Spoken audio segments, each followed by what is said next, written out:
Hi, this is Cheryl Gallant, your Conservative Member of Parliament for the methane-sensitive riding of Renfrew-Nipissing-Pembroke. In 2010, Prime Minister Harper ended funding to UNRWA, the United Nations Relief and Works Agency for people living in Gaza and the West Bank. It had become known that UNRWA money was being used to fund Hamas, an organization that's on Canada's terrorist list. Upon winning government, one of Trudeau's early moves was to restore the money pipeline to that terrorist organization. Now, an Israeli intelligence dossier has alleged that some 190 UNRWA employees, including teachers, have doubled as Hamas or Islamic Jihad terrorists. Around 10% of all of its 12,000-member Gaza staff have ties to Islamist terrorist groups. After 8 years of taking tax dollars from Canadians and handing it over to Hamas via the United Nations, the rape, torture, and burning of human beings alive, including babies and helpless seniors, was unleashed on October 7th of last year. That money, funneled to Hamas via the United Nations, went into tunnels and arms factories. Trudeau, his finance minister, and the NDP flunkies backing him gave money that ended up being used for ammo, rockets, and missiles.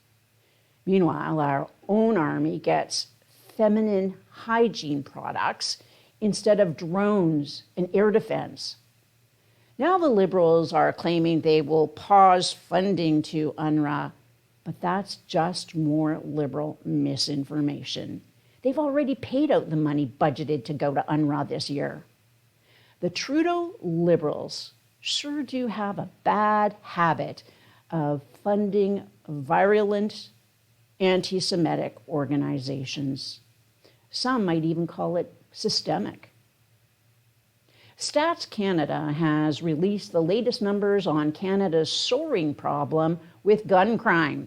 For 30 years, gun crime in Canada had been on the decline. That all changed in 2013 when gun crime began to go up. Since 2013, it has gone up every single year. What could possibly have happened in 2013 to reverse a 30-year trend? It's simple. One judge decided that mandatory sentences to prison for possession of an illegal firearm was unconstitutional. Our Conservative government appealed the decision, but the Supreme Court sided with the gun criminals. Once Trudeau became Prime Minister, the Liberals passed C-75 to eliminate mandatory minimums on other firearm offenses. By removing the mandatory minimum, the courts and the Liberals sent a loud message to criminals. Most Canadians do not know what the typical prison sentence is for most crimes, but every gang member can tell you exactly how many years they'd get if caught with an illegal firearm. For gang members, carrying a gun is just a business decision. Do the benefits outweigh the costs? The Trudeau Liberals and the Liberal judges believe there should be no price paid for carrying an illegal handgun smuggled in from the United States. Common sense Conservatives believe violent criminals who carry illegal handguns belong in jail. The CEO of the Anti-Conservative Broadcasting Corporation made another embarrassing appearance at committee. Her testimony was so bad, it almost makes us feel bad for people to have to work for her. when asked about bonuses for executives making over $200,000 a year, she said, quote, "It is extremely difficult to not have the love and the support for the work we do," end quote. You see, her $100,000 bonus is not just for performance. It is just to show how much the CBC loves her. She says she deserves her bonus despite the fact that the ratings at CBC have dropped by half since she took over. With that kind of performance, I think she should be having her paycheck cut back. She spent most of her time evading questions, even from Liberal MPs who obviously think this looks pretty bad for their re-election chances. But she did provide one interesting detail. The decision to pay out bonuses to the overstaffed executive team at CBC rests with the CBC's board of directors. But her bonus is determined by the cabinet. Now Justin Trudeau gets to decide if the CEO of CBC is entitled to a $100,000 bonus after laying off employees, 600 employees, just before Christmas. Let me know what you think Trudeau will do in the comments below. On December 10th, 2023, the NDP Liberal government announced a draft document for the reducing of enteric methane emissions, the REME protocol. The government's idea is that carbon dioxide emitters should pay to pollute by purchasing credits to offset the CO2 they're putting into the atmosphere. These credits are in turn awarded to farmers who invest in technology to reduce the volume of methane, CH4, from bovine digestive processes.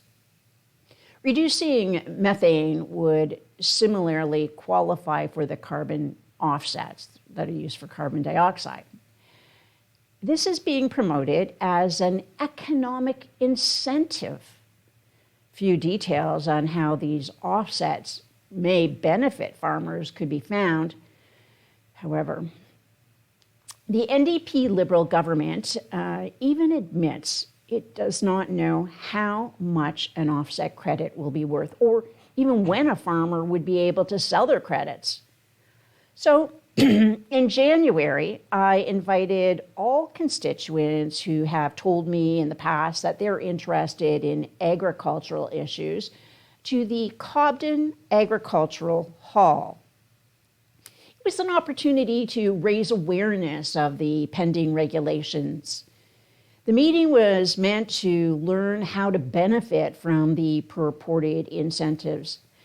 There is also the opportunity to provide input to the bureaucracy before the regulations are set in stone. Just going to take a little break here for a drink, pardon me.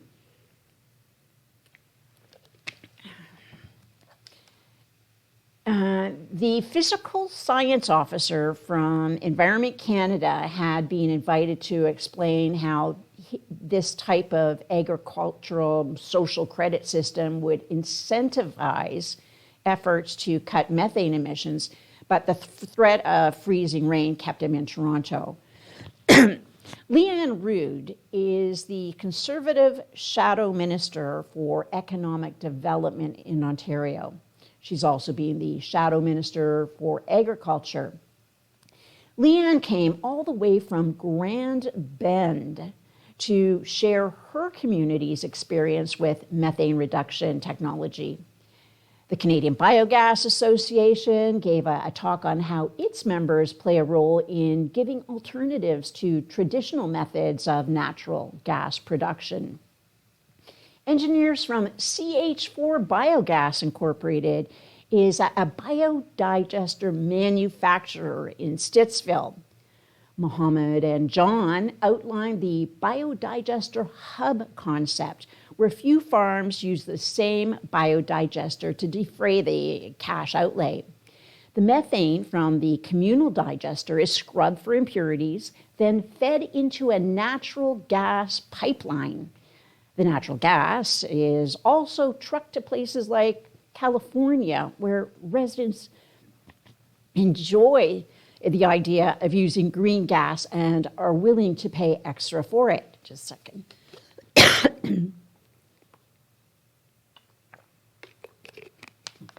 So, Craig McLaughlin, our local Cattlemen's Association rep, told us about gut modifiers. Once fed to livestock, they help modify the gastrointestinal tracts, which in turn lower cattle methane emissions. The Canadian Food Inspection Agency recognizes gut modifiers to be a specialty product. That means a vigorous process of regulatory registration needs to be in place before they can be used for Canadian farmers. But gut modifiers need to be more accessible for farmers without the current overbearing constraints. We're blessed here in the Valley to have farmers who foresaw the crackdown on the cattle emissions. Don Russell and his wife, who won the 2006 Canada's Outstanding Young Farmer title, designed a barn that reduces methane emissions. The concept has been patented, and Don offers tours to demonstrate its effectiveness. Other innovators are the Klasdy families. Before moving from Switzerland to settle in Whitewater region, they had already been thinking about converting cow manure into usable energy. With one having an electrical background, an electrical engineering background, the two brothers designed and built a biodigester themselves. It was the first one in Ontario. They are the trailblazers who overcame all the obstacles to have the electricity they have generated from their livestock fed into the grid and receive financial compensation for it. The ability to sell electricity at a profit makes this way of diverting methane viable. Trudeau has intruded on provincial territory yet again by seeking to impose additional electricity regulations. The pending set of new regulations could thwart the affordability of using bio-waste to heat our homes and keep the lights on. Farmers need certainty to plan, but the draft REMI protocol contains a serious loophole. A financial IED, improvised explosive device. If, at any point, a level of government decides to make a specific methane reduction measure the law, then the farmers can no longer earn offset credits for those reductions. The NDP Liberal government has said the target of reducing methane and nitrogen emissions by 30% by 2030 is mandatory. The Costly Coalition claims these protocols will be voluntary for farmers for now. What this loophole allows is for a future socialist government to progressively tighten the voluntary measures while at the same time increasing the mandatory measures. So the measures are voluntary until they're not. All the radical measures Trudeau's socialist coalition is poised to enact will force farmers out of business. Karen Koulis told us farmers are price takers, not the price setters. Farmers get paid what the market dictates. This means all the additional costs of the new regulations that the farmers will incur must be absorbed by the farmers. They'll be forced to invest in new equipment and more expensive feed, but they'll still get paid the same amount or less. Some farmers will cut their losses and sell their land. As more people pack it in, the supply of cattle will diminish. And when the supply goes down, the prices go up. This means it'll even cost more to put food on the table. Unfortunately, a prime minister who enjoys an $84,000 9-day vacation for free does not understand how even a pound of hamburger is a luxury fewer families can afford. Live from Ottawa, this is Cheryl Gallant.